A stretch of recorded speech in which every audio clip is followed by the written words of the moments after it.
በዚህ ከተማ ውስጥ እኛ መግደል እንችላለን ማለትና ይሄንን ከተማኛን የምናስተዳድረው ማለት ይለያያል። አንዳንዴ በጫካ ውስጥ አንዳንዴ በበረሃ ውስጥ መረሳት የሚባል ነገር ይመጣል። ጦርነቱ የትም አይሄድብሽም። ስንት ሐሙሶች አለፉ፣ አንድ ሐሙስ ነው የቀረው እየተባለ የፌደራል መንግስቱ ዛሬ ላይ መጥተሽ የፌደራል መንግስቱ ስልጣኑን ያጋራኝ እዛ ወንበር ላይ መቀመጥ የምትችይው ስትመረጪ ነው።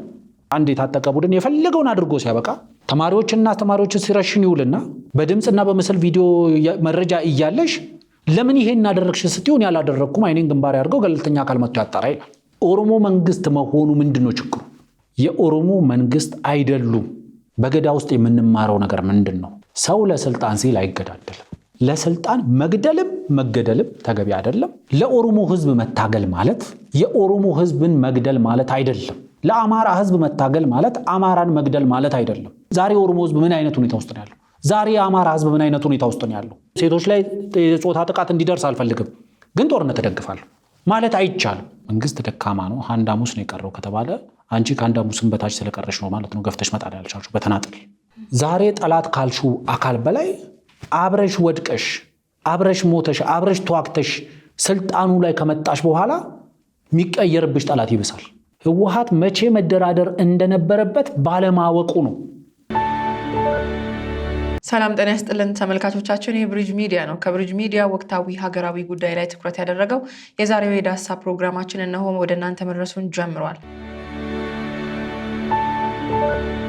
ከፕሪቶሪያ ስምምነት ጋር ተያይዞ እንግዲህ በፊት በጣም የቲፒኤልኤፍ ደጋፊ የነበሩ ሰዎች በደንብ ፖለቲካውንም ሲተነትኑ የሚውሉ ሰዎች አሁን አንዳንዴ የፕሪቶሪያን ስምምነት በመልካም ጎን ያዩታል። አንዳንዶቹ ደግሞ የፕሪቶሪያ ስምምነት ከአብይ ጋር የመደራደር ክፉ ውጤት አድርገው ይመለከቱታል ይላል። በተለይ ደግሞ ሰሞኑን አንድ ውይይት ነበረ፣ አሁን ቀጥለን የምናየው የቴዲ ሪዮት ፕሮግራም ላይ ራሱ ቴዲ ያነሳው ነው። ይሄ ሀሳብ ከአብይ ጋር መደራደር እንደ ክፉ ውጤት ተደርጎ ይታያል። እንደዛ ነው የሚገመገመው። የትግራይን ህዝብ በዝግታ ለማሟሟት ጥቅም ላይ የዋለ ነው ይላል። እንግዲህ ይላሉ እያለ ነው የሚያነሳ። እሱም የዛ አካል መሆኑን ደግሞ የምታየው ቀጠል ብሎ ከጃልጅሬኛ ጉደታ የኦሮሞ ነጻነት ሰራዊት አማካሪ ጋር በነበረው ቆይታ ነው ይህን የፕሪቶሪያ ስምምነት በዋናነት ውይይታቸው መጀመሪያ ላይ ያነሱት። እንግዲህ ብዙ ጊዜ አንተም እንደምትሰማው የአማራ ክልል ታጥቀው የሚንቀሳቀሱ ኃይሎችም ኦሮሚያ ክልል ያሉ የታጠቁ ኃይሎችም ስለ ስምምነትና ስለ ድርድር ሲነሳ ወያኔ ምን አገኘች ከፕሪቶሪያ ስምምነት? እንደዛን መሆን አንፈልግም፣ እነሱ ተታለዋል፣ እንደዚህ ሆኗል የሚል ሰበብ ያነሳሉ። እዚህ ጋር ግን ጃልጅሬኛ ያነሱት አንድ ግልጽም ያደረጉት ነገር አለ። በተለይ ደግሞ ቴዲ የፕሪቶሪያን ስምምነት በመጥፎ መልኩ በመግለጽ እናንተስ እንደዚህ የመሆን እድል አላችሁ ወይ? ከፕሪቶሪያ ስምምነት ተነስታችሁ የመደራደር ነገሩ እንዴት ነው የሚል ነገር አንስቶላቸው ነበረ ለእኚህ ግለሰብ። እሳቸውም ጥያቄውን ሲመልሱ የትግራይ እና የኦሮሚያ ወይም ደግሞ የትግራይ ህዝብና የኦሮሞ ህዝብ ጉዳይ አንድ አይደለም አሁን ላይ። ምክንያቱም የፕሪቶሪያን ስምምነት እንግዲህ በጊዜው በነበረው ችግር ጊዜያዊ መፍትሄ ለመስጠት የተደረገ ነው፣ ታክቲካል ስምምነት ነው ይላሉ። እንግዲህ ኪሳራዎችን ጭምር ያስቀረ ስምምነት መሆኑን እሳቸውም እዚህ ጋር ተናግረዋል። ቢያንስ የጠመንጃ ድምፅ ዘግቷል፣ ሞትን አቁሟል። እንግዲህ ይሄ ስምምነት እንደምታውቀው አንተም ብዙ ጊዜ ትለዋለህ። እሳቸውም እንደሚሉት ምንድነው ቲፒኤልኤፍ ከበባ ውስጥ ገብቶ የፌዴራል መንግስቱ ትግራይን ሙሉ በሙሉ በሚባል ደረጃ ከበባ ውስጥ ከከተተ በኋላ የተደራደሩት ስምምነት ነው እና ይህንንም እሳቸውም አጽንኦት ሰጥተው ተናግረዋል። የእኛ ግን ለየት ይላሉ። እኛ ድርድር ስናደርግ በጥንቃቄ ነው የሚል ነገር ያነሳሉ ጃልጅሬኛ። ስር ነቀል ለውጥ በተቋማት ላይ በተለይ ደግሞ ይላሉ ደህንነቱ ላይ፣ መከላከያው ላይ፣ ምርጫ ቦርድ፣ የሰብአዊ መብት ተቋማት ላይ ለውጦች ሊኖሩ ይገባሉ፣ ገለልተኛ መሆን አለባቸው። አንድ ይህንን እናስቀምጣለን ይላሉ። ጥንቃቄ ብለው ደግሞ 3 ነገሮችን ያነሳሉ። በጥንቃቄ ልንደራደርባቸው የምንችላቸው ነገሮች ይላሉ። ትልቅ የሆነ የመደራደር አቅም መገንባት፣ ሶስተኛና ገለልተኛ አካል ከሀገርም ይሁን ከውጭ ጫና መፍጠር የሚችል ወደዚህ ማምጣት ይላሉ። ሌላኛው ስር ነቀል የሀገረ መንግስት ግንባታን ትኩረት ያደረገ ድርድር ነው የምናደርገው ብናደርግም እነዚህ ደግሞ በጥንቃቄ የተሞሉ መሆን አለባቸው ይላሉ ጃልጅሬኛ። እንደው ከቴዲም አንጻር ሌሎችም የፕሪቶሪያን ስምምነት እንደ ማስፈራሪያ ተጠቅመው የአማራ ኃይልም የኦሮሞ ኃይሎችም ወደ ድርድር እንዳይመጡ ታኮ የሚሆኑ ሰዎችም አሉ። አንዳንድ ጊዜ መልካም ሀሳብ የሚያነሱ መስለው እነዚህ ኃይሎች ወደ ድርድር እንዳይመጡ የፕሪቶሪያ ስምምነት እንደ ማስፈራሪያ የሚጠቀሙ ሰዎችም አሉ። አንድ እሱን ታነሳልናለ። ሌላኛው ደግሞ እንደው ጃልጅሬኛ በጥንቃቄ ብለው ካስቀመጧቸው ውስጥ የመደራደሪያ አቅም ትልቅ መሆን ይላል። እንግዲህ ብዙ ጊዜ ኢትዮጵያ ውስጥ ታጥቆ የሚንቀሳቀሱ ኃይሎች በአማራም በለው በኦሮሚያ 90% 80% መሬት ይዘናል፣ መንግስት አዲስ አበባ ነው ተሰብስቦ ያለው፣ ኦሮሚያን ገጠሩን፣ ከተማውን፣ ወረዳውን ይዘናል እያሉ ሲናገሩ፣ አማራ ክልልም እንደዚሁ ነው የምንሰማው። የመደራደር አቅም ከዚህ በላይ አለ ወይ? የትኛው አቅም ጋር ሲደርሱ ነው የሚለውን ነገር ብናየው ብዬ ነው። ሶስተኛና ገለልተኛ አካል ያው ብዙ ጊዜ ኦነግ ታጣቂዎች ዘርፈዋል፣ ገለዋል፣ አግተዋል ሲባል ገለልተኛ አካል ገብቶ ያጣራልኝ የሚል ነገር በብዛት ሲያነሳ እንሰማለን። ከዚህም አንጻር እዚህ ጋርም ገለልተኛ አካል ተነስቷል። ምናልባት ለኦላ ሰዎች ገለልተኛ የሚባለው አካል የትኛው ነው? ምን ያህልስ ቢያምኑት ነው? ሀሳብ መስጠት ከፈለክ ብዙም ግዴታ አይደለም። ምክንያቱም ይሄንን እነሱ ቢመልሱት ጥሩ ነበረ። ስር ነቀል ሀገረ መንግስት ግንባታ እሱ ሁሉንም ያግባባል፣ ግን ስር ነቀል ለውጥ በአንድ የሚመጣል ወይ የሚለውንም ጠቅለል አድርገህ ሀሳብ ብሰጥበት። ኢንጀነራል ማንሳት የምንችለው ድርድር ምንድን ነው ነው። በፖለቲካ ውስጥ ድርድር ማለት ምንድን ነው ብለን ስንነሳ ለእኔ ድርድር ማለት በሁለት እና ከሁለት በላይ በሆኑ አካላት መካከል የሚደረግ ንግግር፣ ለመስማማት ተብሎ የሚደረግ ንግግር፣ ላለመስማማት አይደለም። በሆነ ነገር ላይ ለመስማማት የሚደረግ ውይይት ወይም ንግግር። በድርድር ውስጥ ትልቅ ቦታ ያለው አንደኛው መቼ መደራደር እንዳለብሽ ማወቅ። መቼ መደራደር እንዳለብሽ ማወቅ በራሱ ትልቅ ይዞ የሚመጣው ኮምፓራቲቭ አድቫንቴጅ አለ። ለእነዚህ ሰዎች ከፕሪቶሪያ ስምምነት የሚማሩት ህወሓት በፕሪቶሪያ ስምምነት ውስጥ ያገኘውን ነገር ተገቢ ነው ተገቢ አይደለም ከሚል አንግል ነው የሚያዩት። ህወሓት በፕሪቶሪያ ስምምነት ውስጥ ያገኘው ነገርን ስትማሪበት መማር ያለብሽ ለኔ የቱ ጋር ቢደራደር ከድርድር ውስጥ የተሻለ ነገር ይዞ ይወጣ ነበር የሚለውን ማወቅ በራሱ ትልቅ ትምህርት ይሰጣል። ለምሳሌ ዛሬ የታጠቁ ኃይሎች እንደሚሉት በየክልሉ ያለው የቀበሌውም የወረዳውም የዞኑም የታጠቀ ኃይል ይሄን ያህል መሬት ይዣለሁ፣ ይሄን ያህል አካባቢ ተቆጣጥሬያለሁ ናን ይላል። ህወሓት በትግራይ ክልል ውስጥ በነበረበት ሰዓት ላይ ስለ ድርድር የነበረው እሳቤ ከትግራይ ክልል ወጥቶ በተወከፊል አማራና አፋር ክልሎች ውስጥ መንቀሳቀስ ሲጀምር የነበረው ስለ ድርድር የነበረው እሳቤ፣ ከዛ ደግሞ ገፍቶ መጥቶ እዚህ ሰሜን ሸዋ ጫፍ ላይ በመጣበት ሰዓት ላይ ስለ ድርድር የነበረው እሳቤ፣ ከዛ ደግሞ ተመቶ ወደኋላ ተመልሶ እስከ መቀሌ ድረስ ባፈገፈገበት ሰዓት ላይ ስለ ድርድር የነበረው እሳቤ ብዙ ነገር ያስተምረናል። ለኔ ህወሓት መቼ መደራደር እንደነበረበት ባለማወቁ ነው ያገኘው። የሚገባውን ነው ለኔ የሚገባውን ነው ያገኘው። አብዛኞቹ ነገሮች ላይም ፎር ፖለቲካል ኮሬክትነስ እያልን ህወሓት ተደራድሮ ያገኘው ነገር ቢያንስ ሰላም አምጥቷል ምናምን ልንል እንችላለን እንጂ ብዙ ነገሮቹን የፌዴራል መንግስቱ በችሮታ አይተዋቸው ነገሮች ናቸው። ለምሳሌ ምንድን ነበር ከጦርነቱ በኋላ በፕሪቶሪያ ስምምነት የህወሓት ሰዎች ምንድን ነበር የሚጠብቁት? ምን ነበር የሚጠብቁት? ምርጫው እንዲጸድቅላቸው ነው በፕሪቶሪያ ስምምነት ይፈልጉ የነበረው? ማለት ይሄ ሊሆን ይችላል በሀገሪቱ ህግ መሰረት። ምክንያቱም ወደ ጦርነት ውስጥ የተገባበት ዋነኛው ምክንያት በሀገሪቱ ህግ መሰረት ህገወጥ የሆነ ምርጫ አካሂዶ ያ ህገወጥ የሆነ ምርጫ አካሂዶ ደግሞ አርፎ አልቀመጥም ብሎ በመከላከያ ሰራዊቱ ላይ እርምጃ ስለወሰደ እኮ። ስለዚህ ከፕሪቶሪያ ስምምነት ህወሓት ምን ነበር የሚጠብቀው? ለኔ ማግኘት የሚችለውን ነገር አግኝቷል። ማግኘት የሚገባውን ነገር አግኝቷል በተገቢው መንገድ። የሀገሪቱ ህገ መንግስትን ላለማክበር ነበር፣ አክብሯል። የፌዴራል መንግስቱን እውቅና ነስቶ ነበር፣ የፌዴራል መንግስቱን እውቅና መልሷል። የሀገሪቷን ህገ መንግስታዊና ህጋዊ ተቋማት እና የሚወስኗቸውን ውሳኔ ላለማክበር ነበር እንቅስቃሴ ያደርገው፣ ያንም አክብሯል በስምምነቱ ላይ። ስለዚህ ለኔ ህወሓት ማግኘት የሚገባውን ነገር አግኝቷል። አንዳንድ ሰዎች እኔንም ጨምሮ ለምሳሌ ይሄ ስምምነት ጃልጅሬኛም ሲያነሳው ሰምቻለሁ። ኢት ሉክስ ላይክ ተርም ኦፍ ሰረንደር ይመስላል ወይም ደግሞ እጅ የማሰጠት አይነት ይመስላል የሚል ነገር ተነስቶበታል። መደራደሪያ ነው። መደራደሪያ አቅም ነበረ ወይ ህወሓት በወቅቱ? ያ ስምምነት በሚፈረምበት ሰዓት ላይ ህወሓት መደራደሪያ አቅም ነበረ ወይ? እስከ ፕሪቶሪያ ሊያደርስ የሚችል አቅም ነበር ወይ? አይደለም ፕሪቶሪያ ሳውዝ አፍሪካ ድረስ ለመሄድ ይቅርና በሆነች ቦታ ሾልኮ እንኳን ሱዳን ካርቱም ላይ ለመደራደር የሚያስችል የፖለቲካም የኢኮኖሚም አቅሙ ውስንነት ተፈጥሮ ነበር። በአካባቢው ላይ የወታደራዊ አቅሙ ተላሽቆ ነበር። መንግስት ጦርነቱን በወታደራዊ መንገድ ሊቋጭ የሚችልበት እድል ነበር። እነዚህ ሁሉ ነገሮች ሳይደረጉ መንግስት የተወሰነ የማካካሻ አቅም ሰጥቶት ፕሪቶሪያ ወስዶ የፕሪቶሪያ ስምምነትን እንዲፈርም አደረገው እንጂ ህወሓት መንግስትን አስገድዶ ለድርድር ማስቀመጥ አልቻለም። የፌዴራል መንግስቱ በእያንዳንዱ የጦርነት ፌዝ ላይ በእያንዳንዱ የጦርነት ምዕራፍ ላይ እየቆመ የድርድር አማራጭን የውይይት አማራጭን ሲያቀርብ ነበር። ስለዚህ የህወሓት መቼ መደራደር እንዳለበት አለማወቅ ዋጋ አስከፍሎታል። የተጻፈለት ላይ ሄዶ እንዲፈርም አድርጎታል። የተጻፈለት ደግሞ አብዛኛው ነገር ተገቢ ነገር ነው ከዚህ ውጭ። ምክንያቱም ወታደሩን ይዞ እንዲቀጥል ነበር መሆን የነበረበት። ምርጫው እንዲጸድቅለት ነበር መሆን የነበረበት። ክልሉ እንዲገነጥል ነበር መፈቀድ የነበረበት። ምንድነው እንዲፈቀድለት የተፈለገው? ከዚህ ፕሪቶሪያ ስምምነት ላይ ከተቀመጠ ውጪ ከውጪ በመጡ ኃይሎች ተዳደርም አልተባለም። በወቅቱ በነበሩ ሁለት ሲዋጉ በነበሩ በጦርነቱ ሲሳተፉ በነበሩ ጦርነቱን በበላይነት ሲመሩ በነበሩ አካላት የፖለቲካ ምክክር ጊዜያዊ መስተዳድር ያቋቁማሉ ነው የተባለው በፕሪቶሪያ ስምምነት። ይሄን ማግኘት ሲችል ይሄን ማግኘት ሲገባው በፕሪቶሪያ ስምምነት ይሄን አጥቷል ልንለው የምንችለው አንድም ነጥብ ማምጣት አንችልም። የሆነ ሪያሊስቲክ የሆነ ነገር ማለት ነው። ስለዚህ አንደኛው መታወቅ ያለበት ኮምፓራቲቭ አድቫንቴጅ ፌደራል መንግስቱ ነበረው። አፐር ሃንድ ፌደራል መንግስቱ ነበረው። የፈለገውን ነገር የማስደረግ ፌደራል መንግስቱ አቅም ነበረው። ህወሓት ደግሞ እነዚህ አቅሞች አልነበሩት። ስለዚህ አንደኛው መታወቅ ያለበት ከተንቤን በረሃዎች ወይም ደግሞ ከመቀሌ የተነሳው ኃይል ሰሜን ሸዋ ቢደርስም በጦርነት ውስጥ ጌም ቼንጀር የሚባሉ እርምጃዎች ሊወሰዱ እንደሚችሉና ወደ ኋላ አፈግፍገሽ እነሱ እንደሚሉት ተርም ኦፍ ሰረንደር የሚመስል ስምምነት ለመፈረም የምትገደጅበት ሁኔታ ሊፈጠር ይችላል። ዛሬ 90% 70% መሬት ይዣለው የምደራደርበት ነገር የለም ምናምን የሚሉ ሰዎች ሊማሩ የሚገባው አንደኛው ትምህርት ይሄን ነው። 90% ሚያዢ 9% ሚያዢ በእጅሽ ላይ ያለው የተሻለው እድል ብዙ ጊዜ ሳንዙ ነው መሰለኝ አይደለም ስለ ጦርነት ሲያወራ ማለት በጦርነት ውስጥ በጣም ትልቁ ድል ያለ መዋጋት የሚገኝ ድል ነው ይላሉ። ሳትዋጊ የምታገኘው ድል። ስለዚህ ለኔ እስከሚገባኝ ድረስ በጦርነት ውስጥ ትልቁ ኡላም የሚፈልገውን ነገር ከጦርነት በመለስ ማግኘት የሚችለው ነገር ካለ የፋኖ ኃይሎችም ከጦርነት በመለስ ማግኘት የሚችሉበት መንገድ ካለ እሱ ነው የተሻለው ድል።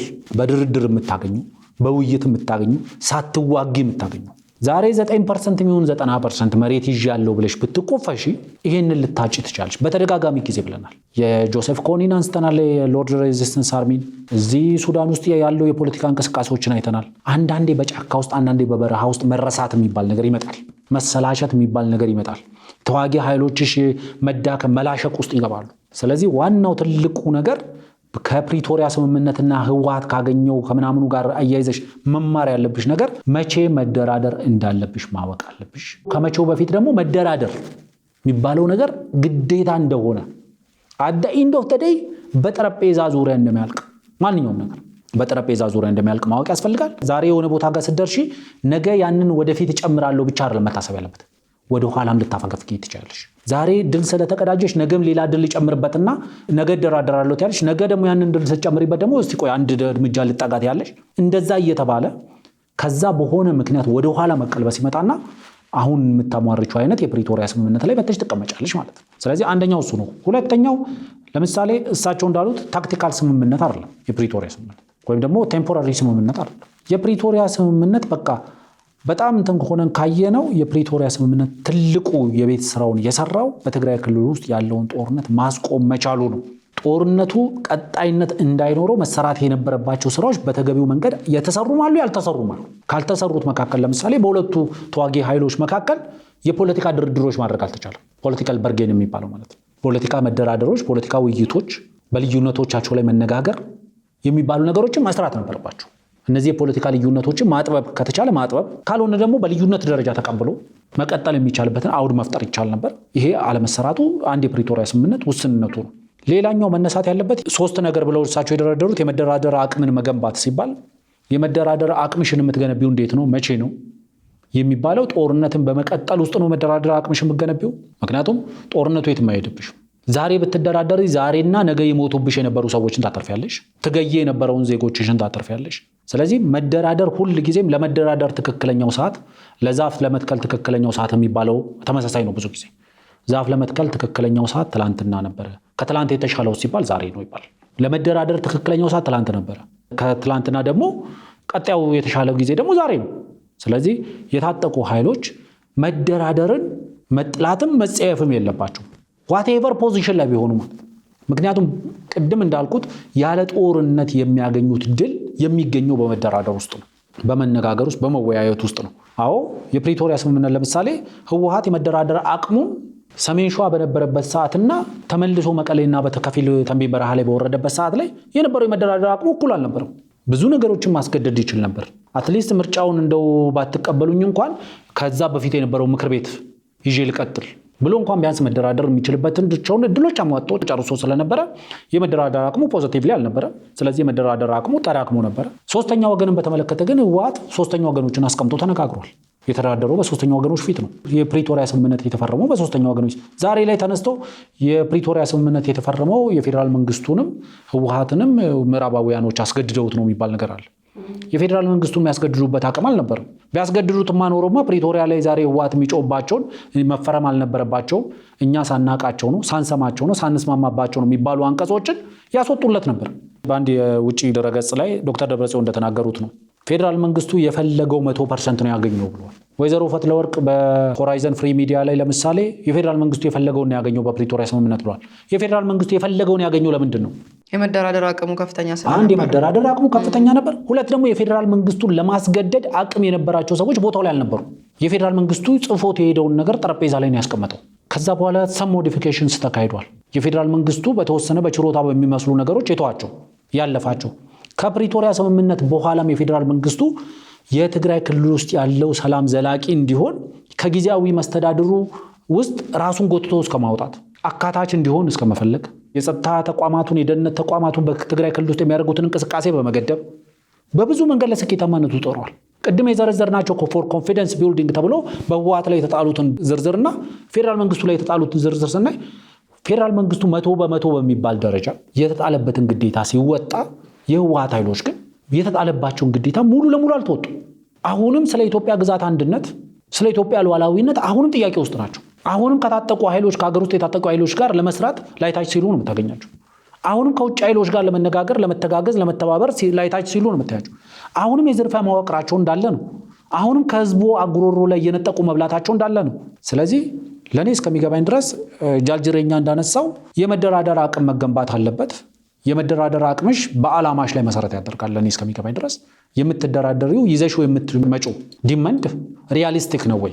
ለእኔ የመደራደር አቅም የሚባለው ሶስተኛ ወገንም ቢቀመጥ ቢሰማው ትክክለኛ የሆነ ዲማንድ ይዘሽ መምጣት ነው። የፌዴራል መንግስቱ ሙሉ ለሙሉ የክልሉን ስልጣን ያስረክበኝ፣ የፌዴራል መንግስቱ ሙሉ ለሙሉ የፌዴራል መንግስትነቱን ስልጣን ያስረክበኝ፣ የፌዴራል መንግስቱ ህገ መንግስቱን ቀዶ ይጣልልኝ፣ የፌዴራል መንግስቱ የክልሉን መንግስት ያፍርስልኝ፣ ወይም ደግሞ ወታደራዊ ተቋማትን ያፍርስልኝ፣ ወይም ደግሞ በእኔ ወታደሮቹን ይተካ የሚል አይነት ዲማንዶች አይደለም ይዘሽ መምጣት ያለብሽ። ሪያሊስቲክ የሆነ አፕሊካብል የሆነ ዲማንድ ነው፣ ጥያቄዎችን ነው ይዘሽ መምጣት ያለብሽ። ቅድመ ሁኔታዎች ስትደረድሪ ቅድመ ሁኔታዎችሽ ለመደራደር ነው ወይስ ላለመደራደር?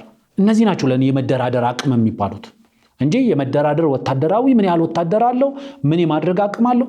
ይሄው እንደምናየው ስንት ሐሙሶች አለፉ፣ አንድ ሐሙስ ነው የቀረው እየተባለ የፌዴራል መንግስቱ በቃ አንድ ሐሙስ ነው የቀረው፣ ገፋ ቢሉ ቢያደርጉት ይወድቃል፣ በጀቱ ከተሟጧል፣ ሀገሪቷ የምትተዳደርበት የለም፣ ሪዘርቭ የላትም፣ የጦር መሳሪያ የመከላከያ ሚኒስቴር በጀቱን ጨርሷል እየተባለ ስንት ቀኖች አለፉ።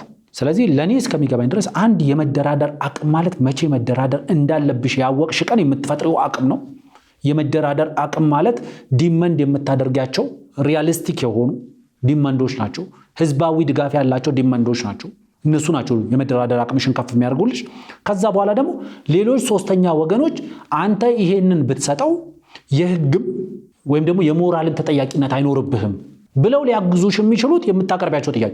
ዛሬ ላይ መጥተሽ የፌዴራል መንግስቱ ስልጣኑን ያጋራኝ ቢል አንድ የመንደር ታጣቂ የፌዴራል መንግስቱ የስልጣኑን የሚያጋራ ለምንድን ነው? የፌዴራል መንግስቱ ስልጣኑን ያገኘው ከህዝብ ነው፣ በህዝብ ምርጫ ነው ያገኘው። በህዝብ ምርጫ ያገኘውን ስልጣን ሙሉ ለሙሉ ሊሰጥሽ አይችልም። የጨፌውንም ወይም ደግሞ የምክር ቤቶችን ወይም ደግሞ የፌዴራል መንግስቱን የህዝብ ተወካዮች ምክር ቤት ወንበር ዝም ብሎ አንስቶ እንደ ፍሪላንስ ሊሰጥሽ አይችልም። እዛ ወንበር ላይ መቀመጥ የምትችይው ስትመረጪ ነው። ዛሬ አንድ የመከላከያ ኤታማዦር ሹምን አንስተሽ በሌላ የታጣቂ ቡድን መሪ ልተኪያት አትችይም። ሪያሊስቲክ አይደለም። የህዝቦች የሉዓላዊነት መገለጫ ነው የሚባለውን ህገ መንግስት ዛሬ የፌዴራል መንግስቱ ቢፈልግም ቀዶ መጣል አይችልም። እንደዚህ ጥቁር ወተት አምጡልኝ አይነት ጥያቄዎችን ካላመጣሽ የመደራደር አቅምሽ ከፍ ይላል። ሶስተኛ ወገኖችም ለማደራደር ቀላል ይሆንላቸዋል። ሌላው ደግሞ ስር ነቀል የሚባል ነገር ምኑ ላይ ነው ስር ነቀል የምናደርገው? ሀገረ መንግስቱ ላይ ነው እንግዲህ ማለት ምንድነው ሀገረ መንግስቱ ላይ ስር ነቀል ለውጥ የምታደርገው? ይሄ መብራራት ይፈልጋል።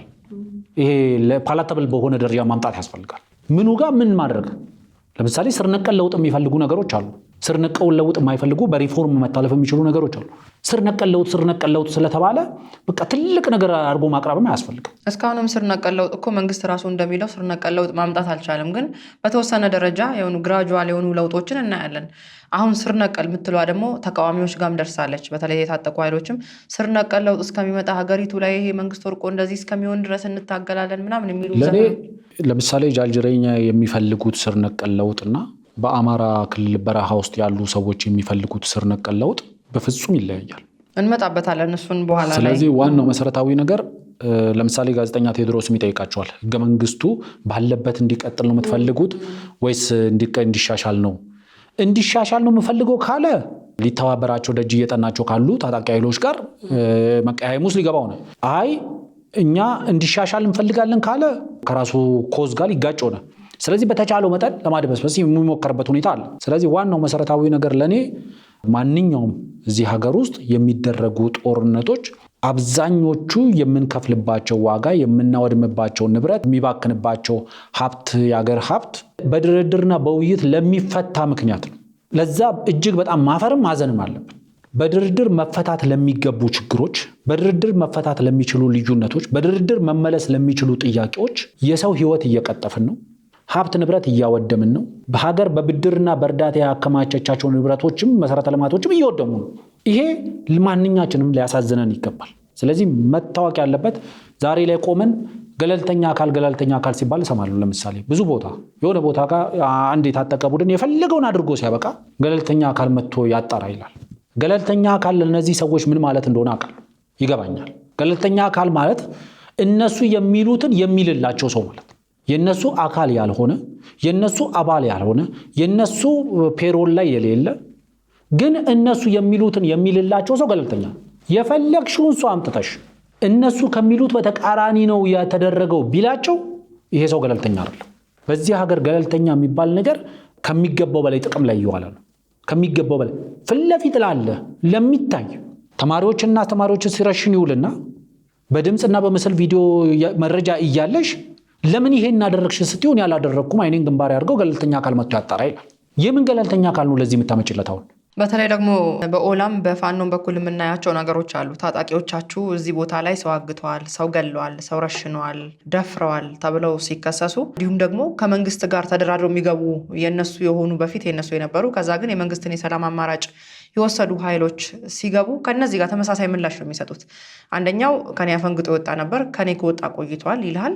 ይሄኛው ደግሞ የኔን ዓላማ ያልተከተለ ታጣቂ ነበር ከኔ ጋር፣ እሱ ነው እንደዚህ ያደረገው ወደ ማለት ይመጣሉ። ማስረጃ ይዘህባቸው ስትመጣ ደግሞ እንደዚህ አይነት ማደባበሶችንም እናያለን ሁለቱም ጋር። ለኔ መካካድ ለምሳሌ ጃልሰኝን በተመለከተ ያተጸባረቁትን ሐሳብ ስታነሹ ጃልሰኝ መደራደሩ ሜቢ ከጃልመሮ አቋም ጋር የተጻረረ ሊሆን ይችላል። ግን ዋንስ አፖን ታይም የሆነ ጊዜ እኮ አብሮን ድንጋይ ተንተርሶ አብሮን ጫካ ገብቶ አብሮን በረሃ ወርዶ ከኛ ጋር ሲደማ ከኛ ጋር ሲዋደቅ የነበረ ነው ብሎ እንኳን ማዘን አልተቻለም። ሜቢ ከሆነ ጊዜ በኋላ የአቋም ልዩነት አሳይቶ ተደራድሬ ብገባ ራሴንም ህዝቤንም አተርፋለሁ ብሎ ተደራድሮ ገብቷል። እኔ መደራደሩን እቀበላለሁ፣ መደራደሩ የሱ ውሳኔ ነው፣ አያዋጣል ብዬ አላስብም። ግን በሆነ ጊዜ ላይ አብሮን ለተመሳሳይ ዓላማ አብሮን ተዋድቋል ብሎ ማክበር እኮ ይቻላል። ግን የመረጡት ጃልጅሬኛም ይሄ እኛ በዲሲፕሊን ያባረርናቸው በዝርፊያ ላይ የተሰማሩ መንግስት ያሰማራቸው የሚል ሌብል በማድረግ ነው። መንግስትን በሌብሊንግ እኮ ይወቅሱታል። መንግስትን በዲፋሜሽን እኮ ይወቅሱታል። ስም በማጥፋት ምናምን በውንጀላዎች የተቃውሞ እንቅስቃሴ ያደረገን ግለሰብ በኦነግነት ይፈርጃል እኮ ይባላል አይደል? እነሱ ግን ያደርጉታል። እነሱም አብሯቸው እንግዲህ እኔ እስከማውቀው ድረስ ጃልሰኝ ከጃልመሮ ጋር ጃልመሮ ለሚዋጋለት ዓላማ አምኖበት ከጎኑ ተሰልፎ ተዋግቷል። ዛሬ ላይ ሜቢ ኮዙ ላይ ቢያምንም ኮዙ መልስ የሚያገኘው ግን በድርድርና በውይይት ነው። በዚህ ውስጥ እኔም ተዋጊዎችም የምንዋጋለትም የኦሮሞ ህዝብ ያተርፋል ብሎ ሲያምን ከጃልመሮ የተለየ አቋም ይዞ ሊሆን ይችላል። ዛሬ ላይ ይሄንን በካዲነት መፍረጃ አይጠበቅብሽም። ነገ ስርሽ ያሉ ታጣቂዎች ዕጣ ፈንታቸው ይሄ ነው የሚሆነው። ስለዚህ ለኔ እስከሚገባኝ ድረስ ዋናው መታወቅ ያለበት እነዚህ ታጣቂዎች ትልቁ ማትረፍ የሚችሉት ነገር በድርድር ውስጥ ነው ያለው። ትልቁ ማጣት የሚያገኙት ደግሞ በጦርነት ውስጥ ነው። ስለዚህ ጦርነት በማራዘም ውስጥ የሚያገኙት ነገር ያለ አይመስልም። ጥሩ እንግዲህ ያው እንደ ህወሓት የእድላችንን ሞክርና ያለቀው አልቆ የተረፈውን ይዘን እንደራደራለንም ሊሆን ይችላል። ምክንያቱም ድርቅና በጣም ግትርነት አለ ታጣቂዎቹ ጋር እንደምናየው ነው። አማራ ክልል እንደምታየው ነው። ማን ይደራደራል? አልቋል፣ ሰራዊቱ ተደምስሷል ይባላል። ትግራይ ላይ ሲባል እንደነበረው ከማን ነው የምንደራደረው? እጃቸውን ስጡ ሲሉ ነበር። አማራ ክልልም ይህንን እያየን ያለ ነው። ኦሮሚያ ላይም እንደዚሁ አይነት ተመሳሳይ ሁኔታዎች ናቸው ያሉት። ለማንኛውም በብዛት ኦላ የሚወቀስበት አንድ ነገር አለ ብዙ ሰዎች ጋር እኔም ሰማዋለሁ እንዲሁ በተለይ ደግሞ የሰሜኑ ጦርነት ጊዜ ኦሮሚያ ክፍት ነበረች፣ ባዶ ነበር። ምንድን ነው አላማቸው? ለምን ያኔ መጥተው ስልጣኑን አይዙም ነበረ? ለምን ኦሮሚያን እንኳን አይቆጣጠሩም ነበረ? ምንድን ነው የሚፈልጉት እነዚህ ሰዎች? አሁን ወታደሩ እዚህ ጋር ከተመለሰ በኋላ ህዝቡን ማሰቃየት የሚል ነገር በብዙ ሰዎች ዘንድ ይነሳል። ቴዲ ይሄን አንስቶላቸዋል ለጃልጅሬኛ። እንግዲህ በሰሜኑ ጦርነት ወቅት ኦሮሚያ ክፍት ነበረች፣ ያኔ ኦላ ምን ይሰራ ነበር የሚል ነገር አንስተዋል እሳቸውም። በዚህ ዙሪያ ጃልጅሬኛ ራሳቸው የሰጡት መልስ አለ። በቪዲዮ እንመልከተውና እንመለስ። የኦሮሚያ ልዩ ኃይል አለ፣ ሚሊሻው አለ፣ ጋቸነ ሲርና የሚባል አለ፣ ልዩ ኃይል ፖሊስ አለ። እነዚህ የተለያዩ አካላት አሉ እና ወደ ትግራይ ሲሄዱ ወይም ወደ አማራ ክልል ሲሄዱ የተወሰነውን ኃይል ነው የሚያነሱት፣ የተወሰነውን እዛው ነው የሚተዉት። ይሁንና ወደ ትግራይ በሄዱ ጊዜ ያኔ በሰሜን አካባቢ በተጠመዱ ጊዜ የኦሮሞ ነጻነት ሰራዊት በጣም ነው ፍሎሪሽ ያደረገው፣ በጣም ነው አቅሙን ያፈረጠመው እና ሰምተህ ከሆነ ሽመልስ አብዲሳ ሲናገር እኛ ሰሜን ሂደን እየተዋጋን ባለ ጊዜ ስንመለስ ሀገሩ ተወሮ ነው የጠበቀን የሚል ንግግር ተናግሯል። ሰምተው ከሆነ ምን ማለት ነው? ክፍተቶች ሲፈጠሩ ኦፖርቹኒቲዎች ይፈጥሩልሃል፣ ግን ሴንትራል ፓወር የተቆጣጠረ አካል የመከላከያ ኃይሉን ድሮን ጨምሮ ከባድ መሳሪያዎችን የታጠቀ ኃይል ደግሞ አለ። ምን ማለት ነው? የኦሮሞ ነጻነት ሰራዊት ሜካናይዝድ ሆኖ ድንበር ይዞ ማንም እንዳይገባበት ኬላ አድርጎ ተፋልሞ ወደዛ እስካሁን አልተሸጋገረም። ያንን ማድረግ ጊዜ ይፈጃል፣ ሂደት አለው። ምን ለማለት ነው? የኦሮሞ ነጻነት ሰራዊት ደካማ ነው ማለት አንችልም። ከምን ተነስቶ የቱ ጋር ደረሰ የሚባለውን ነው መታየት ያለበት። 2018 ላይ ያለበትን ሁኔታ የምናውቀው ነው። ከዚያ በኋላ 2019 ላይ ግቡ እጅ ስጡ ተብሎ የኦሮሞ ሽማግሌዎች ሊያስገቡት ስንት ጭቅጭቆች የነበሩበት ሁኔታ ነው። ጃልጅሬኛ እንግዲህ ከዚህ ካስገባነው ቪዲዮ በኋላ የሰራዊት አቅማቸውን እንደገነቡ ከ80 ሺህም ያነሰ ያልነበረ ወታደራቸው በመቶ ሺዎች የሚቆጠር እንደሆነም በዚሁ ተናግረዋል። እንግዲህ የቁጥሩ ጉዳይ ሁሌ እንደምንለው ነው፣ ቁጥር ላይ ምንም አንልም። ከዚህ ጋር ተያይዞ የሚነሱ ነገሮች አሉ፣ ጠቅለል አድርገን እንድትመልስ። በተለይ ደግሞ ከዚህ ከብልጽግና መንግስት ጋር ተያይዞ የኦሮሞ መንግስት ነው ተብሎ ያው መንግስታት አንዱ ጠቅላይ ሚኒስትር ትግራዋይ ከሆነ አማራ ከሆነ ኦሮሞ ከሆነ ደቡብ ከሆነ በዛ ብሔር ወይም ደግሞ በነዛ ህዝቦች ስም የመሰየም ነገር ሀገራችን ውስጥ ያለ ትልቅ በሽታ ነው። ከነ ጥፋቱም ለዛ ብሔር ነው የሚሰጠው፣ ጥፋቱም ኃጢአቱም የኦሮሞ መንግስት ነው ይባላልም ብቻ ሳይሆን አንዳንዶቹ እንግዲህ የኦሮሞማው መንግስት ይላሉ። ኦሮሞማ ለኦሮሞ ምን እንደሆነ ብዙ ጊዜ ብለነዋል፣ አንደግመውም። ለእሳቸውም የተነሳው ይሄ ነው። እንግዲህ እሳቸው ኦሮምኛ ተናጋሪ ሰዎች ናቸው ቤተ መንግስት የገቡት ነው የሚሉት። በኢህአዴግ ጊዜ ከነበረው የባሰ መፈናፈን አልቻልንም፣ አሁን አይቻልም፣ እንደውም በኢህአዴግ ጊዜ ያለው ይሻላል ይሉና የገዳን ስርዓት ያነሳሉ። እንግዲህ የገዳን ስርዓት ገዢውም ታጣቂውም ምሳሌ አድርጎ ሲያቀርብ እናያለን። የገዳ ስርዓት ግን በትክክል እንደ ገዳ ስርዓት ሀገር እየመሩ ነው ወይስ እንደ ገዳ ስርዓት ነውርና ጸያፍ ነገሮችን አውቀውስ ህዝባቸውን ከሞትና ከመፈናቀል ጠብቀው እየታገሉ ነው የሚለውን ነገር ስናየው ሌላ ነው፣ የሚገናኝ ነገር የለውም። እና ይሄ እንግዲህ ቴዎድሮስም አንስቶታል። እኔ ለአንተ አነሳለሁ ብዬ ያሰብኩት ጥያቄ ነበር፣ ግን እንደው አንተም ሀሳብ እንድሰጥበት ነው። የኦሮሚያን ብልጽግና በወቀሱበት ወቅት ጃልጅሬኛ ቴዲ ገልብጦ አምጥቶታል። ኦላ እንደዛ ነው ወይ? ኦነግስ የኦሮሞን እሴት ባህል ይመስላል ወይ የሚል ነገር አንስቶላቸው ነበረ። የሚከተለውን ምላሽ ብለዋል። እዚህ ጋር ቪዲዮ እናስገባና ከዛ ደግሞ አንተ ሀሳብን ትሰጥበታለህ። አሁን ያነሳዋቸው ላይመስል ይችላል። ኦነግም ውስጥ የነበሩ ሰዎች ተጽዕኖ የለባቸውም ካለፉት ስርዓታት ማለት አንችልም። እዚህ ጋር እኔ ማስተላለፍ የፈለኩት የኦሮሞ ህዝብ ያለው እሴት ያለው ባህል ከታሪኩ ጋር አስተሳስረ ስታየው በጣም የሚያኮራ ነው። ግን ኦነግ ውስጥ ያለው አመራር አሁንም ይሁን ባለፈው ጊዜ ከገዳ ጋር ይመሳሰላል፣ ፍጹም ምንም ችግር ሳይኖርበት ዛሬ ደርሷል ልልህ አልችልም። ለሁሉም ሀሳብ ስለሚሆን ገዢዎቹም ታጣቂዎቹም ገዳ ስርዓት በገዳ ስርዓት አድገን በገዳ ስርዓት እንደዚህ ሆነን ገዳ ዲሞክራሲ ነው እየተባለ ይሰበካል። በትክክል ገዳን ግን መምሰል አልቻሉም። የኦሮሞ ፖለቲከኞች የሚሆኑ ታጣቂ ኃይሎች እንደዛ ነው የሚለውን እስቲ አንተ ሀሳብ ስጥበት። አንደኛው መሰረታዊ ነገር ብዙ ጊዜ ተደጋግሞ ስለተነሳ ሜቢ የተወሰነ ነገር ልበልበት። አሁን ያለው መንግስት የኦሮሞ መንግስት ነው የሚባል ነገር አለ። ለምሳሌ ለእኔ የአንድ መንግስት ማንነቱ የሚጠራው በመሪው ነው ከተባለ ጠቅላይ ሚኒስትር አብይ አህመድ ኦሮሞ ናቸው። ግን ጠቅላይ ሚኒስትር አብይ አህመድ ኦሮሞ መሆናቸው ወይ ደግሞ ፊልድ ማርሻል ብርሃኑ ጁላ ኦሮሞ መሆናቸው ይሄን የኦሮሞ መንግስት ነው የሚያደርገው ወይስ ኦሮሞ መንግስት ነው የሚያደርገው? ምክንያቱም ለእኔ የኦሮሞ መንግስት ማለት የባለቤትነት ነው የሚያሳየው። ባለቤትነቱ የኢትዮጵያ መንግስት ነው። የጠቅላይ ሚኒስትር ዶክተር አብይ አህመድ መንግስት የሚመሩት መንግስት የኢትዮጵያ መንግስት ነው። የሚጠራው የኢትዮጵያ ፌዴራላዊ ዲሞክራሲያዊ ሪፑብሊክ መንግስት ተብሎ ነው የሚጠራው። በማንነት ደረጃ እንጥራቸው ደግሞ ከተባለ ደግሞ በጠቅላይ ሚኒስትሩ ማንነት ነው የሚጠራው ከተባለ ደግሞ ከኦሮሞ ማንነት ስለወጡ እኚህ ጠቅላይ ሚኒስትር መንግስታቸው ኦሮሞ መንግስት ነው ማለት ነው። ኦሮሞ መንግስት መሆኑ ምንድን ነው ችግሩ? ምክንያቱም ለእኔ የኦሮሞ መንግስት ቢሆን አዎ ችግር አለው። ምክንያቱም መንግስትነቱ ለኦሮሞ ነው እያልን ነው። መንግስትነቱ ለኢትዮጵያ ሆኖ ግን የኢትዮጵያ ህዝብ አካል ከሆነ ኦሮሞ አብራክ የወጡ መሆናቸው ምንድን ነው ችግሩ? ለእኔ አንዳንዴ አይ ኦሮምኛ ተናጋሪ ናቸው እንጂ ኦሮሞ አይደሉም የሚል መከራከሪያ ያቀርባል ከኦሮሞ ውስጥ ያሉ ታጣቂዎች። በተለይ ለእኔ እስከሚገባኝ ድረስ ጠቅላይ ሚኒስትሩ የወጡበት ማህበረሰብ ኦሮሞ ሊሆን ይችላል፣ መንግስታቸው ግን የኢትዮጵያ መንግስት ነው። ኦሮሞ የኢትዮጵያ መንግስት መሆን ይችላል ወይስ አይችልም የሚል ያለፈበት ክርክር ውስጥ መግባት ስለማልፈልግ ማለት ነው። ስለዚህ ዋናው መሰረታዊው ነገር የኦሮሞ መንግስት አይደሉም። ጠቅላይ ሚኒስትር አብይ አህመድ የሚመሩት መንግስት የኢትዮጵያ መንግስት ነው። በሳቸው ኦሮሞነት ነው የሚጠራው ከተባለ ደግሞ ኦሮሞ መንግስት ነው እንጂ የኦሮሞ መንግስት አይባልም።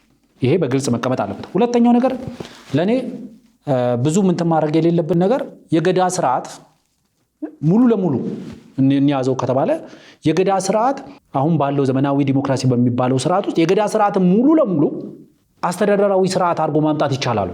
ብዙ ጊዜ ይሄ አላዋቂ ሳሚ እንደሚባለው ሁሉም ተነስቶ የገዳ ስርዓት ይላል። የገዳ ስርዓት ማህበራዊ ትውፊት ነው ማለት። የገዳ ስርዓት ስልጣን በ8 ዓመቱ ይሸጋገራል።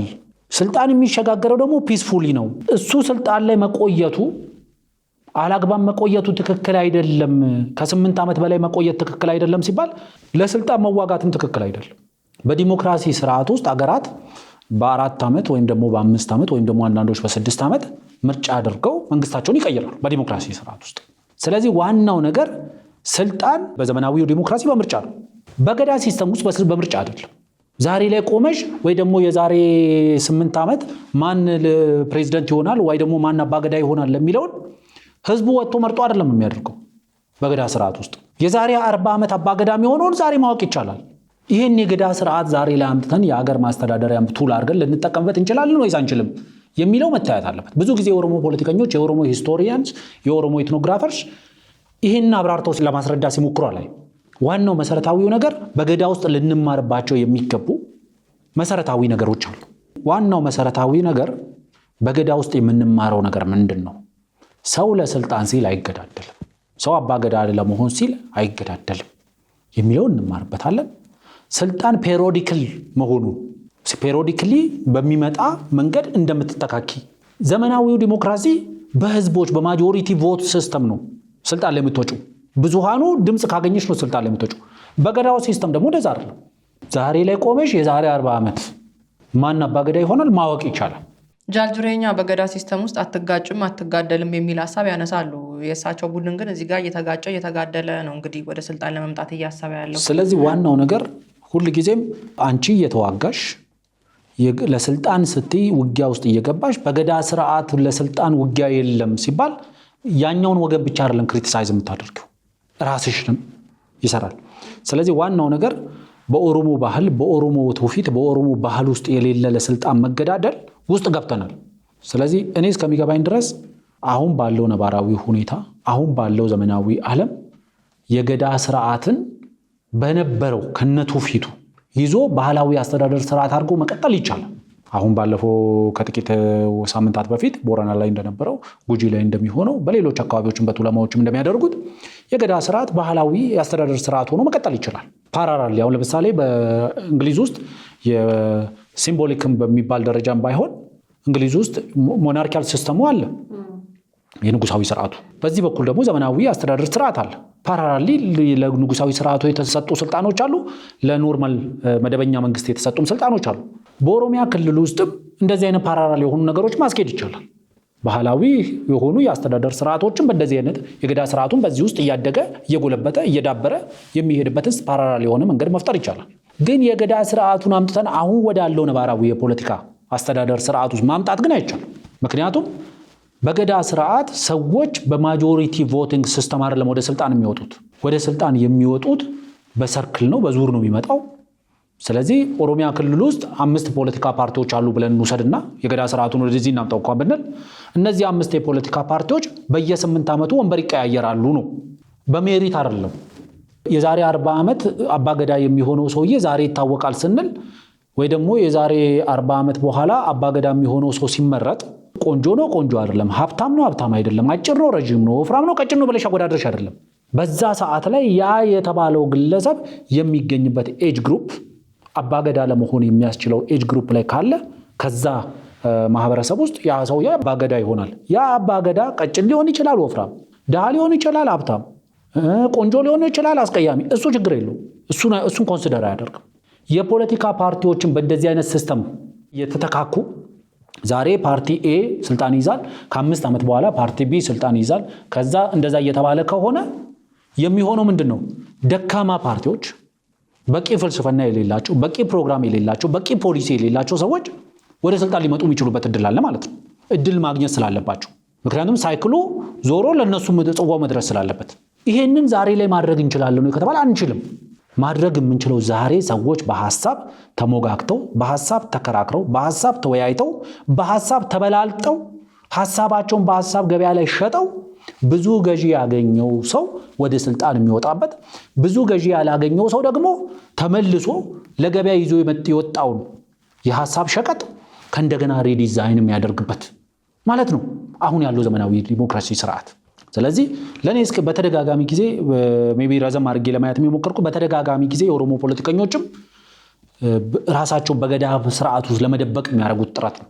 አሁን የኦሮሞ ህዝብ የራሱ የሆነ ባህላዊ አስተዳደር ስርዓት አለው።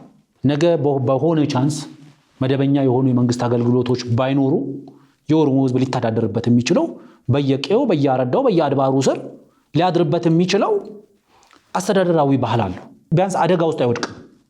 ግን ይህንን አስተዳደር ስርዓት አፕግሬድ ማድረግ ያስፈልጋል። ከዚሁ ባህላዊ አስተዳደር ስርዓት ውስጥ ምን እንማራለን፣ ለዘመናዊው ዓለም የሚጠቅመን ምን እንማራለን የሚለው ማየት ይፈልጋል። የምንማረው ነገር አንደኛው ለስልጣን መግደልም መገደልም ተገቢ አይደለም። ለስልጣን መገዳደል ልክ አይደለም። አንድ እሱ ነው። ሁለት ደግሞ ሰዎች የስልጣን ዘመናቸው የተገደበ መሆን አለበት። የስልጣን መገደብን በገዳ ስርዓት ውስጥ ታገኛለሽ። አንድ አባገዳ በ8 ዓመት ውስጥ ስልጣኑ ማስረከብ አለበት። ግን በመሃል ላይ በኦሮሞ ባህል ውስጥ ለምሳሌ የገዳ ስርዓቱ በሚያበቃበትና የስልጣን ሽግግር በሚካሄድበት ወቅት ላይ በአካባቢው ያለው ነባራዊ ሁኔታ፣ የህዝብ ሁኔታ አስከፊ የሆነ ድርቅ ቢከሰት፣ በበሽታ ወረርሽኝ ቢከሰት ለዚህ አማራጭ ያስቀምጣል የገዳ ስርዓት። ስለዚህ ከእንደነዚህ አይነት የምንማራቸው ነገሮች አሉ። ለምሳሌ በኮሮና ሰዓት ላይ ምርጫ ለማድረግ አንችልም ሲባል በገዳ ስርዓት ውስጥ ይሄ ነበረ። ስልጣን ሽግግር ለማድረግ የሚያስችል በወቅቱ የነበረው ሁኔታ በጦርነት ከነበረ ኦሮሞ ማህበረሰብን ኢንቮልቭ ያደረገ ጦርነት ከነበረ ያንን የገዳ ስርዓት ማስቀጠል የማይቻልበት ሁኔታ ካለ በምን መንገድ ማስቀጠል ይቻላል? በገዳ ስርዓት ውስጥ አለ። ስለዚህ የገዳ ስልጣን አንደኛው ስልጣን የተገደበ መሆኑን፣ ስልጣን የራሱ ክፍልፋዮች እንዳሉት፣ ለስልጣን መገዳደል ተገቢ አለመሆኑን ብዙ ነገር እንማራለን። ይሄንን ትምህርቶች ይዘን ወደ ዘመናዊው ዓለም ማምጣት ነው ዋናው መሰረታዊ ነገር እንጂ ቲፒካል በሆነ የገዳ ስርዓት ዛሬ ሀገርን አስተዳድራለሁ ብሎ ማሰብ ተገቢም ነው ትክክል ነው ብዬ ማለት ነው። ሌላኛው ጃልጅሬኛ ያነሱት ጉዳይ አለ። እንግዲህ ጃልጅሬኛ ሰፊ ነገር ነው አንስተው ውይይት ያደረጉት። በተወሰኑ መልኩ ግን ጥያቄ ሊያስነሱ የሚችሉ ነገሮችን ነው ወደዚህ ያመጣናቸው። በተለይ ደግሞ ታጣቂዎች አሁን ላይ በአማራ ክልልም በኦሮሚያ ክልልም የሚፈጸሙ በደሎች ቀላል አይደሉም። በታጣቂዎች ዝርፊያ አለ፣ እገታ አለ፣ መድፈር አለ፣ መግደል አለ፣ መረሸኑ በሀሳብ የሚለያቸውን ሰው ያለምንም ርህራሄ የመግደል ነገር እናያለን። አንዳንዶቹ እንደውም በቪዲዮም ቀርጾ ያሳዩናል። ለመናገርም ቀላል ነው ሁሉም ሰው ስለሚመለከተው። ያንዳንዱን ደግሞ በቪዲዮም የማናይበት ሁኔታ አለ። ነገር ግን እሳቸው የተጠየቁት በኦላ በተለይ ኦላ በእገታ በዘረፋ ይታማል፣ እንደዚህ አይነት ነገሮች ይነሳሉ፣ ምን ያህል በእናንተ ወታደሮች ትተማመናላችሁ አይነት ጥያቄ ጠይቋቸው ነበር ቴዲ። እንግዲህ እሳቸው እንደተለመደው ኦነግ በመግለጫው እንደሚለው ሁሉም ጊዜ መንግስት ዜጎችን የመጠበቅ ኃላፊነት አለበት። ከኛ ጋር አመሳስሎ ነው ያስገባቸው። ታጣቂዎች ናቸው እንደዛ የሚያደርጉት እንጂ እኛ በ8 ዞኖች ታጣቂዎች አሉን በአንድ እዝ ሰንሰለት የሚመሩ እነሱም በመሮ ነው የሚመሩት። ምንም አይነት የዝርፊያም ሆነ የእገታ ተግባር አይፈጽሙም። በዚህ እርግጠኛ ነኝ። ሌላው ነገር ግን ይሄ እንዳይፈጠር መከላከል ያለበት ተፈጥሮ እንኳን ቢሆን መከላከል ያለበት መንግስት ነው። ይሄ የመንግስት ኃላፊነት ነው የሚል ነገር ተናግረዋል። እሳቸውም እንግዲህ ከዚህ ቀደምም አፍንጫቸው ስር በነፃነት እንንቀሳቀስበታለን ግዛታችን ነው በሚሉት ወለጋ እንኳ ቢዛሞ የሚል እዝ ሲመሰረት ህዝባችን ከቀዬው ሲፈናቀል ሲገደል ሲሰደድ እኛ ያለንበት አካባቢ አይደለም መንግስት የሚቆጣጠረው ቦታ ነው ይሄ ነገር የሆነው የሚል ነገር ተናግረዋል።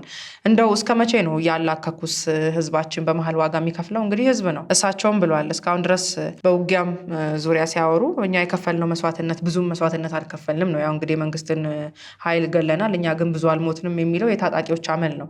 እሳቸውም ይሄንን አንስተዋል። እስከ መቼ ነው እነሱ እያሉ ገና ለገና መንግስት ቦታው ላይ እስኪደርስ ህዝባችን እንዲታደግም ሆነ ሌሎቹንም ነገሮች እንዲቆጣጠር እጃቸውን አጣጥፎ የሚያዩት? ሁሉንም ነገር መንግስት ነው ኃላፊነቱን ሊወጣ የሚገባ የሚል ነገር እሳቸውም ዛሬ ደግመዋል ከመግለጫቸው ባሻገር። ይሄን እንዴት ትቃኘዋለህ? ወደ ትብብር ሳንሄድ ለእኔ እስከሚገባኝ ድረስ ሁለት ነገር ነው። አንደኛው ሜቢ በተወሰነ ደረጃ ወይኔ ወይ አንቺ ሚስ አንደርስታንድ ያደረግናቸው ከሆነ ሜቢ የራሴን ምን ላስቀምጥና እሳቸው እንግዲህ እንዳሉት አብዛኛው እነዚህ ዘርፊያ ፈና የሚፈጽሙ ሰዎች የኛ አይደሉም መንግስት ያሰማራቸው ናቸው ምናምን የሚሉት ያው የተለመደ አለ። ግን ከኛ ውስጥም ደግሞ እንደዚህ አይነት ተግባር ላይ የተሰማራ ግን አይጠፋም የሚል ነገር አስቀምጠዋል። ስለዚህ እሱም የግድ መገለጽ ስላለበት ነው። ዋናው መሰረታዊ ነገር ለምሳሌ አንቺ በርሽ ክፍት ሊሆን ይችላል። ከዛ ሌባው ገብቶ ቤትሽን ከዘረፈ በኋላ ቤት የተዘረፈ ስትይ መስረቁ ነው ትክክል ያልሆነው ወይስ እዚያው ሌባ አይ እሷ እኮ በሯን እኮ እሷ ነች መጠበቅ ያለባት ማለት ነው ትክክል? ለእኔ እስከሚገባኝ ድረስ እገታ የሚፈጽመው አካል፣ ግድያ የሚፈጽመው አካል፣ ዝርፊያ የሚፈጽመው አካል መንግስትን አይ የዜጎችን ደህንነት ማስጠበቅ የመንግስት ስራ ነው፣ መንግስት የዜጎችን ደህንነት እንዳያስጠብቅ እንቅፋት እየሆንሽ ማለት መንግስት የዜጎችን ደህንነት በሰላም ወጥቶ መግባት እንዳይጠብቅ። ለእኔ የኢትዮጵያ ውስጥ የሚካሄዱ የትጥቅ ትግሎች ትልቁ ችግራቸው እንታገልልሃለን የሚሉትን ህዝብ ወጥቶ ሰርቶ መብላት የማይችልበት ኢንቫይሮንመንት መፍጠራቸው ሳያበቃ መንግስት ይሄንን ስታተስኮ አለማስጠበቁ፣ መንግስት የዜጎችን ወጥቶ መግባት አለማስጠበቁ፣ መንግስት የዜጎችን ሰርቶ መብላት አለማስጠበቁ፣ መንግስት የዜጎችን በህይወት የመቆየት መብት አለማስጠበቁን ሊነግሩኝ ይሞክራሉ። ስለዚህ መንግስት መከላከል ያለበት በተደጋጋሚ ጊዜ ብለናል። መንግስት የዜጎችን ደህንነት ማስጠበቅ የመንግስታዊነት ተግባሩ 101 ነው ብለናል። ግን መንግስት ይሄንን ተግባሩን እንዳይወጣ እንቅፋት የሚሆኑ ሰዎች ዛሬ ከኛ እኩል መንግስት የዜጎችን ደህንነት ማስጠበቅ አልቻለም ብለው ሲወቅሱ ያሉ። ትላንትና እንዳልኩት የትራጀዲ ኦፍ ኮመንስ የሚባል አለ። ዛሬ ይነሳና የሴት ልጅ ሲተነኩስ፣ ሴት ልጅ ሲደፍር፣ ሴት ልጅ ላይ ጥቃት ሲሰነዝር የሚውል ሁሉ ተነስቶ ከኔ እኩል ከአንቺ እኩል ሴቶች በነፃነት የሚንቀሳቀሱበት ሀገር መፍጠር የመንግስት ግዴታ ነው ይላል። ራሱን በሁሉም ውስጥ አካቶ ማለት ነው። ስለዚህ ታጥቀሽ የትጥቅ ትግል እያደረግሽ አንቺ የምታደርገው የትጥቅ ትግል የዜጎችን በህይወት የመቆየት መብት ኢሮድ አድርጎ ሸርሽሮ ሲያበቃ ዜጎች ህይወት እየቀጠፈ ዜጎች የሚታገቱበት፣ ዜጎች የሚደፈሩበት፣ ዜጎች የሚታፈኑበት፣ ሀብት ንብረት በዝርፊያና በውድመት የሚባክንበት ሁኔታ ፈጥረሽ ስታበቂ ከዛ በኋላ ዛሬ ተነስተሽ በትራጀዲ ኦፍ ኮመንስ ፕሪንሲፕል ትመጪና አይ መንግስት ይሄ ነገር ሲሆን መንግስት ይሄን መከላከል ነበረበት። መንግስትማ እንዳይከላከል እኮ አንደኛው እንቅፋት የሆንሽው አንቺ ነሽ። ማለት ለኦሮሞ ህዝብ መታገል ማለት የኦሮሞ ህዝብን መግደል ማለት አይደለም። ኦሮሞን መግደል ማለት አይደለም።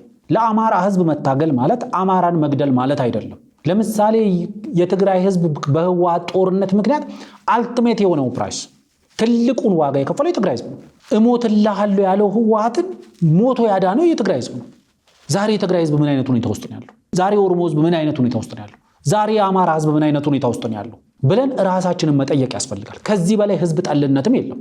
እንደ ማንኛውም የፖለቲካው ቆሞ ተመልካች ሞኝ በራሱ ጸብ ገላጋይ ይሆናል እንደሚባለው የፖለቲካ ቆሞ ተመልካች ነው የሚመስሉት፣ ወይም ደግሞ ቁጭ ብለው ዜና የሚዘግቡ ሰው ነው የሚመስሉት።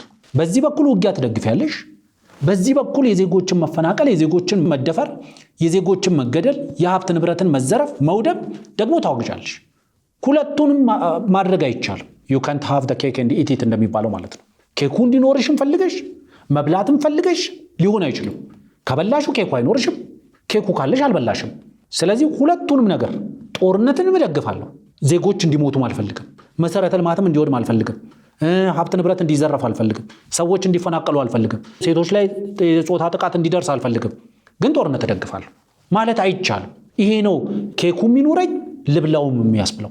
ስለዚህ ዋናው መሰረታዊ ነገር መንግስት የዜጎችን በሰላም ወጥቶ የመግባት ግዴታውን ይወጣ ብለን ለመጠየቅ የመጀመሪያው ስቴፕ የዜጎች በሰላም ወጥቶ መግባትን መንግስት እንዳይጠብቅ እንዳያስከብር እንቅፋት ወይም ጋሬጣ የሆኑ ኃይሎች የትጥቅ ትግል ማቆም አለባቸው። ስለዚህ መታወቅ ያለበት በዚህ መንገድ ነው ብዬ ማስበው። ጥሩ እንግዲህ ጃልጅሬኛ ሌላኛው የተነሳላቸው ጥያቄ ምንድነው ከኦነግና ኦፌኮ ከዚህ ቀደም እኛም ህዝብ ቤት ሰፊ ጊዜ ሰጥተነው ተወያይተንበታል። ብዙም አንሄድበትም። እሳቸውን በዚህ ላይ በእርግጥ ብዙ አላሉም።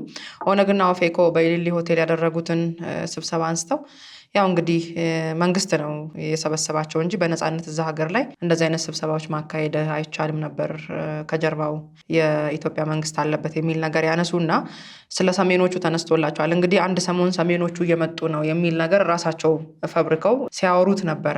የሰሜኖቹ ጉዳይ ከጃልጅሬኛ አንደበት እንደምንሰማው ሰሜኖቹ እየመጡ ነው የሚል ትርክት እኛም ብዙም አያሰጋንም ይላሉ። ሰሜኖቹ ቢተባበሩም ችግር የለብንም። ያ ማለት እንግዲህ የህወሓት ኃይሎች የፋኖ ኃይሎች እና ኤርትራንም ይጨምራል። እንግዲህ ሰሜኑ ሲባል ለመነጋገርም ጥሩ ነው የሚሆነው አንድ ላይ ቢመጡልን የሚል ነገር ያነሳሉ ጃልጅሬኛ። የእኛ ትግል የመርህ ትግል ነው፣ እሱም የራስን እድል በራስ የመወሰን ትግል ነው። ስለዚህ ችግር የለብንም እነሱ ቢያብሩም አንድ ላይ ቢሆኑም ከሌሎች ጋር ለመስራት ምንም ሚዘን ነገር የለም ብለዋል። ከትብብር አንጻር እንግዲህ የፕሪቶሪያን ጉዳይ አንስተዋል። ወደኋላ መለስ ብለው ከፕሪቶሪያ በፊት ከቲፒኤልኤፍ ጋር ስምምነቶች ነበሩ ይላሉ። እንደምታውቀው እንግዲህ እስከ ባቲ ድረስ አብረው መጥተው ባቲንም ለ3 ቀን ያስተዳደረ ሰው ነበረ። ከኦሮሞ ነጻነት ሰራዊት አንድ ቪዲዮ ስናይ ነበረ ከዚህ ቀደም እስከተወሰኑ ውጊያዎች ድረስ አብረው እንደተዋጉም በተለያዩ ጊዜያት የወጡ መረጃዎች ያሳያሉ። ከፕሪቶሪያ ስምምነት በኋላ ህጉ ስለማይፈቅድ ቆሟል ይላሉ ጃልጅሬኛ። ካሁን ከህወሓት ጋር ያላቸው ግንኙነት ማለት ነው። ከሌሎች ጋር ደግሞ ያላቸውን ስምምነት በዚህ መልኩ ይገልጹታል። ትንሽ አጭር ቪዲዮ አይተን እንመለስ። ጎረቤትህ ሰላም የማያገኝ ከሆነ ሰላምህን ደግሞ በጋራ ማታስከብር ከሆነ የሚገዛህ አካል አንተን የጎንዮሽ ግጭቶች ውስጥ አስገብቶ ራሱ ተንደላቆ መኖር የሚፈልግ ከሆነ ችግርህን ያረዝመዋል፣ ጭቆናን ያረዝምብሃል፣ ብዝበዛውን ያረዝምብሃል። ስለዚህ መነጋገሩና ተነጋግሮ በየአካባቢያችን ያሉ ችግሮች ምንድን ናቸው? 1 2 3 4 በጋራ ያሉን ችግሮች ምንድን ናቸው? የእኩልነት ችግር አለ። ምንድነው ሪሶርስ ሼር የማድረግ ችግር አለ። ባለፉት ስርዓቶች የነበሩ ችግሮች አሉ። ዛሬም ምን ቢሆን ይሻላል የሚል ትውልድ ለወደፊት ምን ይጠብቀዋል የሚለውን ነገር በስፋት መነጋገርና ዘላቂ መፍትሄ ሊያመጡ የሚችሉ ነገሮች ላይ መግባባት፣ ከዚያ በኋላ የተግባባቸውን ነገሮች በስራ የመተግበርና ለዚያ እንቅፋት የሆኑ የሰውን ልጅ እኩልነት፣ የሰውን ልጅ ነፃነት፣ የሰውን ልጅ ፍትህ፣ የሰውን ልጅ የራስን ዕድል በራስ መወሰን መብት የሚገድቡ ኃይላትን ከቦታው አስወግዶ ማንም ሀገሪቱ ውስጥ የሚኖር ዜጋ ነፃነቱን ኢንጆይ እንዲያደርግ፣ ፍትህ እንዲያገኝ፣ የራሱን ዕድል በራሱ እንዲወስን፣ እኩልነት እንዲኖር የማድረግ ስራዎች መሰራት አለባቸው ብለን እናምናለን። ጃልጅሬኛ በተለይ ደግሞ የኦሮሞ ነጻነት ሰራዊት የሚታገለው ምን ግብ አንግቦ ነው ወይም ደግሞ ምን ለማሳካት ነው የሚል ጥያቄም ተነስቶላቸዋል ከቴዲ። እንግዲህ እሳቸው የራስን እድል በራስ የመወሰን ነገር ቀደም ብዬ እንዳነሳሁት ነው የኢኮኖሚ ብዝበዛን ለማስቀረት ይላሉ። በተለይ ደግሞ የስራ እድል ይሄ ሙስናውን ለማጥፋት የሚል ነገር አለ። እሱንም አንስተዋል። በህገ መንግስቱም ዙሪያ እንግዲህ ይቀር ወይስ ይሻሻል በሚለው ዙሪያ ቅድም አንተ ስላነሳው አልደግሞም። ህገ መንግስቱ የመቀየር ወይም የመሻሻል ሳይሆን የመተግበር ችግር ነው ያለው እንጂ ችግር የለበትም። በተለይ ደግሞ አንቀጽ 39ንም ራሳቸው አንስተውታል። ጠቅላላ አድርገን ለማየት እና ፕሮግራማችንንም ለመጨረስ ያክል ጃልጅሬኛ ከሌሎች ጋር በመስማማት ለመስራት ችግር እንደሌለባቸው ተናግረዋል።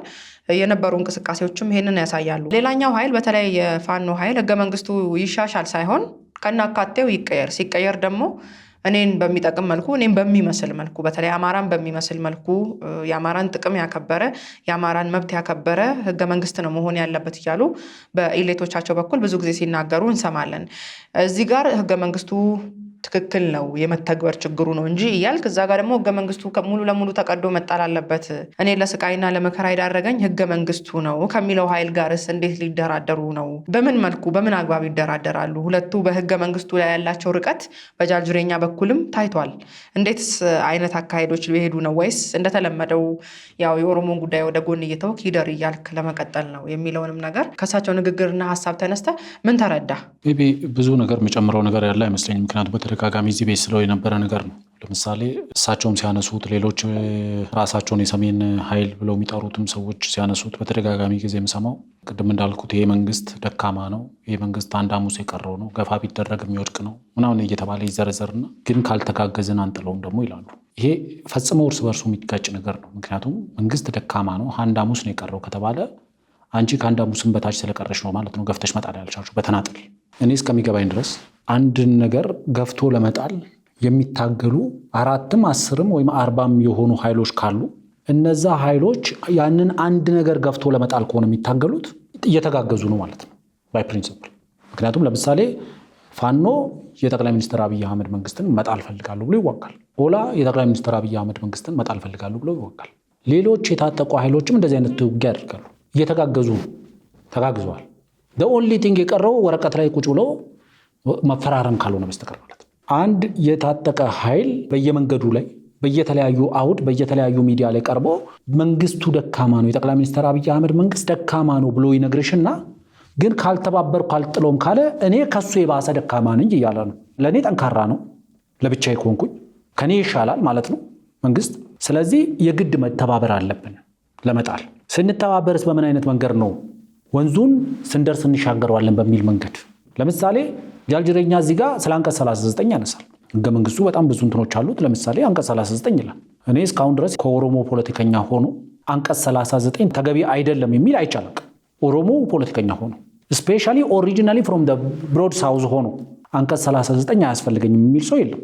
ብሮድ ሳውዝ ላይ ያለ አንቀጽ 39 ጎጂ ነው፣ ትክክል አይደለም የሚል ሰው አላየሁም። የትግራይ ፖለቲከኛ ሆኖ አንቀጽ 39 አይጠቅምም የሚል አላየሁም። የአማራ ፖለቲከኛ ነኝ ብሎ ደግሞ አንቀጽ 39 ልክ ነው የሚል አይችልም። ስለዚህ አንዱ አንቀጽ 39ን ለማስቀጠል አንደኛው አንቀጽ 39ን ለማሰረዝ ትግል እያደረጉ ያሉ ኃይሎች ሲቀላቀሉ ምንድነው የሚሆኑት ነው።